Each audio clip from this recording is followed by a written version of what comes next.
Hi, my name's Danny Johns, and this I.O. is on Zoroastrianism. So who was Zarathustra the man? Zarathustra was an Iranian prophet, who was born sometime. His birth date's unknown, and original estimates were that he was born anywhere between 6000 BC and 600 BC. This 5400 year span was later shrunk to the 2nd millennium BC. Finally, now, scholars believe, based on linguistics from his texts, that he was born between 1500 and 1700 BC. At first, his teachings were rejected, but when he found a nearby sympathetic ruler, Vishtaspa, he was allowed to preach freely after converting Vishtaspa. And it was under this reign that Zoroastrianism first started to flourish. So who was Zarathustra the myth? Well, when he was 30 years old, he was the head of a local religion, or basically the preacher. And this religion was heavily into animal sacrifice. So one day, Zarathustra went down to the river to collect some water for an animal sacrifice, when what should appear but Ahura Mazda in the form of a white light.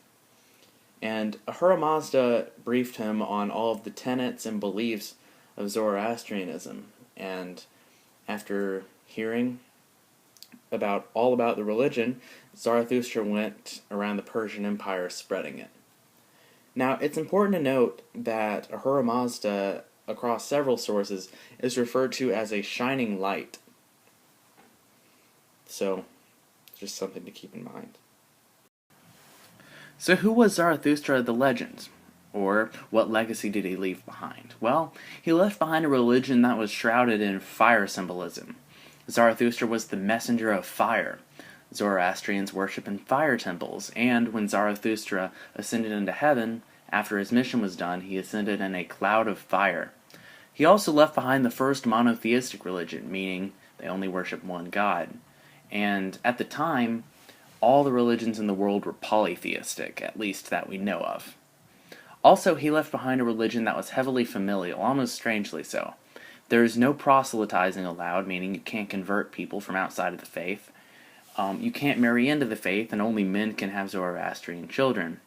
So, what does this mean? Well, when a wife marries outside of the religion, her husband cannot become a Zoroastrian, and her children aren't Zoroastrian either. When a man marries outside of the faith, his wife can't become Zoroastrian, but his children can. Because of the low conversion rate, or more accurately, the low reproduction rate, Zoroastrianism numbers are dwindling worldwide. At the moment, it's around 200,000, but this number is falling quickly. Another reason Zoroastrianism is not expanding as quickly as it used to is because Zoroastrians tend to be pretty well off and have stable families, meaning low childbirth rates, in fact, below the 2.0 mark for average children per couple. So they're not expanding fast enough to cover just keeping the population rates up, let alone keeping the religion rates up as people leave the faith. So what exactly do the Zoroastrians believe? Well, they're a monotheistic religion, meaning they believe in one God. Their creed is good words, good thoughts, good deeds.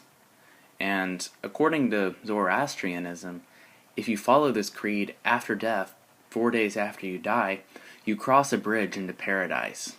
But if you don't, you fall off the bridge into a place of darkness and discomfort, which is not exactly a burning pit of hell or eternal torture, like modern religions, but you shouldn't take them lightly. It will not be comfortable. Their main god is Ahura Mazda, and he has two aspects, Spenta Mainyu and Anger Mainyu, who are constantly in conflict in a battle of good versus evil. I'll go into that later.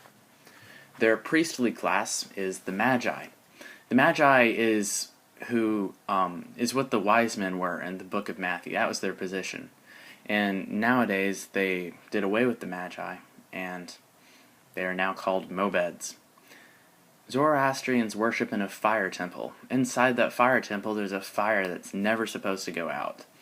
And this is the sacred fire, and it's symbolic of the undying nature of God. So what else did the Zoroastrians believe? First, they believed in praying 5 times per day. Also, they fed the sacred fire in their fire temples 5 times per day in order to keep Ahura Mazda and the sacred fire from going out. They also believed in Spintamaynu and Angermaynu, who were different aspects of Ahura Mazda. Now, it's important to note they were not separate entities, but they were parts of Ahura Mazda, or personalities, similar to how Vishnu has different personalities. And they represented good and evil respectively. Spintamaynu was good, Angermaynu was evil. This makes Zoroastrianism monotheistic, as Ahura Mazda is a trinity of gods as opposed to 3 separate gods. Also embodying the battle of good versus evil is the angels and demons, who were introduced for the first time in Zoroastrianism. So what are some of the practices of Zoroastrians? Well, first, they put their dead in huge towers. This is their burial ritual. However, this is causing major problems in India, where Zoroastrianism is now most prevalent, as local vultures are getting ill from the rotting flesh. This outrages the Hindus, and because the Hindus are outraged, this practice is dying out. They also cover their head with anything from a turban to a baseball cap. What matters is not what they put on their head, but just the fact that their head is covered. They wear muslin undershirts as a sign of solidarity and respect to the faith. They celebrate seasonal and agricultural holidays. It's important to note that they don't celebrate any particularly spiritual holidays, but the holidays are based off of the events around them. So, what does Zoroastrianism have to do with Iran, besides the fact that it was founded in Iran? Well, it all comes back to the city of Persepolis, which was a city in the Achaemenian Empire. Zoroastrianism got its first stronghold in the Achaemenian Empire under Cyrus the Great, whose rule lasted from 585 to 529 BC. It ended with the invasion of Alexander the Accursed. This is actually Alexander the Great, but Alexander the Accursed was the Persian epithet, because he was considered to be less than great. The Achaemenian dynasty held the great city of Persepolis. The second empire that Zoroastrianism flourished in was the Parthian Empire. The Parthians were a tribe in northeast Iran that overthrew the Greeks. They ruled for 500 years, and they were strangely tolerant of other religions. Zoroastrianism under the Parthians was unregulated, making it incredibly diverse, as there were sectional differences between Zoroastrianisms. And the Parthian Empire was in constant conflict with the Roman Empire. The final empire was the Sasanian Empire, who overthrew the Parthians in 225 AD to unify Zoroastrianism, as the diversity mentioned before didn't sit well with many Zoroastrians. So, under the Sasanians, new rules were put in place for Zoroastrianism, such as diets. There was a high priest appointed whose power was next to the king, second only to the king, and under the Sasanians, Zoroastrianism became the official state religion, and they proselytized to counteract Christian conversions. And, strangely enough, they proselytized, which is completely against what they believe today. However, the Sasanian Empire came to an end in 641 AD with the Muslim invasion.